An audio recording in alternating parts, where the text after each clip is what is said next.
باللہ من الشیطان الرجیم بسم اللہ الرحمن الرحیم قل اللہم مالک الملک تؤتی الملک من تشاء وتنزع الملک ممن تشاء وتعز من تشاء وتذل من تشاء بیدک الخیر انک علی کل شیء قدیر۔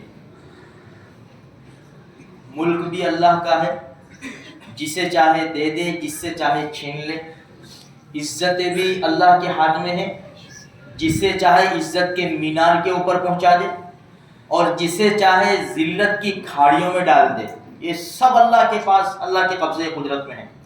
اسی لیے اللہ کے رسول صلی اللہ علیہ وسلم نے بڑی زبردست بات بتائی، من تواضع للہ رفعہ اللہ۔ جو اللہ کے لیے جھکے گا نا، اللہ کے لیے، اللہ کو راضی کرنے کے لیے، اللہ اس کو اٹھائے گا، اس کو بلند کرے گا، اس کو عزت دے گا۔ جب اللہ کسی سے عزت کرتا ہے، کسی سے محبت کرتا ہے، تو فرشتے کو دنیا میں بھیجتا ہے اور فرشتے سے کہا جاتا ہے کہ دنیا میں جا کر آواز لگاؤ کہ اللہ پاک فلاں بندے سے محبت کرتا ہے، تم بھی محبت کرو۔ تو قربانی دینی پڑے میرے بھائیوں، دین کے خاطر، شریعت کے خاطر ہم قربانی دے رہے ہیں۔ عزت نیلام ہوتی ہو تو ہو جائے، کیونکہ عزت اور ذلت اللہ کے ہاتھ میں ہے۔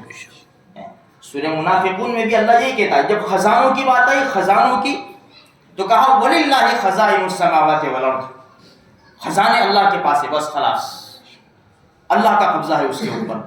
جب عزت کی بات آئی، وَلِلَّهِ الْعِزَّةُ وَلِرَسُولِهِ وَلِلْمُؤْمِنِينَ، عزت اللہ کے لیے بھی ہے، اللہ کے رسول کے لیے ہے اور ایمان والوں کے لیے بھی ہے۔ اسی لیے ایک حدیث میں آتا ہے، اللہ کے رسول صلی اللہ علیہ وسلم نے صدقہ کرنے کی ترغیب دی۔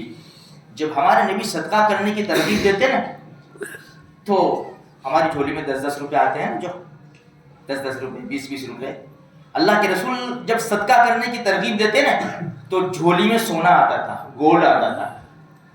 عید کے دن ایک مرتبہ صدقہ کرنے کی ترغیب دی اور بلال حبشی کو کہا کہ گھوم لو، عورتوں نے اپنے زیورات نکال کر دے دیے، اس لیے کہ قرآن کیا کہتا ہے، ما عندکم ینفد وما عند اللہ باق، تمہارے پاس زیرہ ختم، جو اللہ کو دے دیا نا وہ باقی رہنے والا ہے، بس۔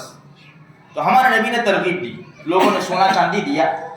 ایک صاحب آئے جن کے پاس کھجور کے چھلکے، کھجور بھی نہیں، کھجور کے چھلکے تھے، وہ دیے، ہمارے نبی نے وہ بھی قبول کر لیے۔ ایک اور صاحب آئے اور کہنے لگے، اے اللہ کے پیارے رسول، میرے پاس کچھ نہیں ہے صدقہ دینے کے لیے، میں اپنی قوم میں باعزت سمجھا جاتا ہوں، عزت دار سمجھا جاتا ہوں، میں اپنی عزت صدقے میں دیتا ہوں۔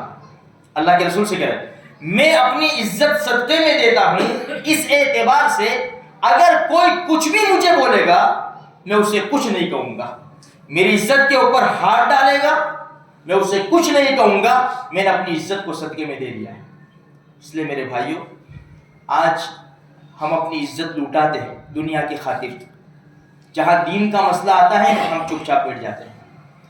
میں ہمیشہ شادی کے بیان میں ایک مثال دیتا ہوں، شادی کا موقع ہوتا ہے، نکاح کی مجلس میں ایک مثال دیتا ہوں کہ بھائی دیکھو سب بیٹھے ہوئے ہیں، سارے بیٹھے ہوئے ہیں اور مستی، کیک اچھل رہے، انڈے مار رہے، پانی اڑا رہے، ڈانس کر رہے، ڈی جے بجا رہے، ناچ رہے، دادا، نانا، ماما، خالہ، حاجی صاحب، محلے کے بڑے سب بیٹھے۔ واہ بولو نا یار، سنتے نہیں نا، اپنی بات ہی نہیں سنتے، بول کے کیا کریں گے بولو۔ بس ایک انڈا مس ہوا، دیوار کے اوپر لگا اور سیدھے چھینٹے حاجی صاحب کے سفید کپڑوں کے اوپر ہم گئے۔ اب کھڑے ہو، تیری ماں ہے تیری، کیا ہوا کیا ہوا؟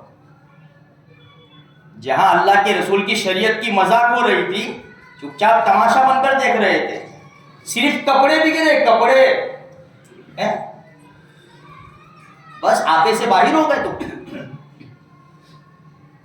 تو آج ہمارا یہ حال ہے میرے بھائی، ہم دین کے خاطر عزت اٹھانے کے لیے تیار نہیں۔ جہاں دنیا کا مسئلہ آتا ہے ہمیں کچھ پڑی نہیں ہوتی تھی، پر ہماری عزت جائے تو جائے لیکن مال حاصل ہونا چاہیے۔ اس لیے تھوڑی سی فکر کریں میرے بھائیوں، ہمارے نبی نے عزت کو لٹایا ہے۔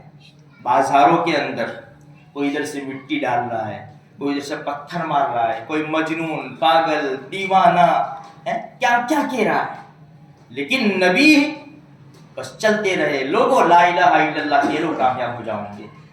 یہی نبی جب دنیا سے پردہ فرما گئے، ہمارے کندھوں کے اوپر بوجھ ڈال کر گئے، ہماری ذمہ داری بنتی ہے، اس لیے تھوڑی سی فکر کریں۔ اللہ پاک مجھے آپ کو سارے مسلمانوں کو نیک توفیق بخشے۔ عزت اللہ کے ہاتھ میں ہے، ذلت بھی اللہ کے ہاتھ میں ہے۔ اللہ کی خاطر اپنی عزت گنوائیں گے، اللہ ہماری عزت جانے نہیں دے گا اور مزید بڑھائے گا۔ اللہ مجھے آپ کو توفیق بخشے۔